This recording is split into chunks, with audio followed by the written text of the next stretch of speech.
اللہ का सिपाही। हज़रत खालिद बिन वलीद रज़ी ताला अन्हु को रसूल अल्लाह सल्लल्लाहु अलैहि वसल्लम ने अल्लाह की तलवार का लक़ब दिया था।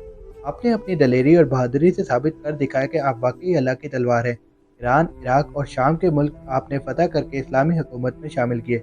यरमूक की जंग में आपने अपने साथ 60 जांबाज लेकर 60,000 रोमियों की फ़ौज को शिकस्त दी थी। दुश्मनों पर हज़रत खालिद की ऐसी धाक बैठी कि वो इनका नाम सुनकर काँपने लगते थे। ये समझते थे कि जिस फ़ौज का सिपा सलार खालिद बिन वलीद हो, उसे कोई शिकस्त नहीं दे सकता। काफ़िर तो ये समझते ही थे, मगर आहिस्ता-आहिस्ता आम मुसलमानों ने भी ये ख्याल करना शुरू कर दिया कि हमें काफ़िरों के खिलाफ जहाद में फ़तह हज़रत खालिद की दलेरी, बहादुरी और अक्लमंदी की वजह से होती है। हज़रत उमर फ़ारूक इस वक्त मुसलमानों के खलीफा थे।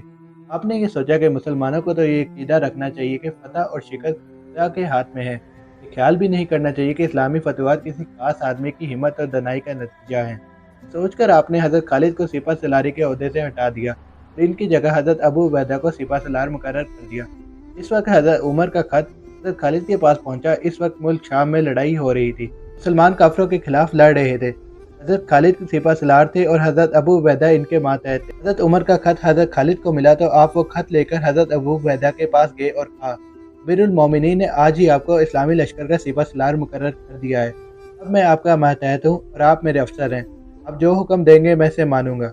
आपने खुशी खुशी सरदारी हज़रत अबू उबैदा के हवाले कर दी।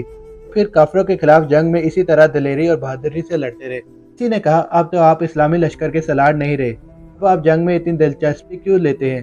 हज़रत खालिद ने जवाब दिया, मैं उमर रज़ी ताला अन्हु के लिए नहीं लड़ता, मैं अल्लाह का सिपाही हूँ और अल्लाह ही के लिए लड़ता हूँ। शुक्रिया।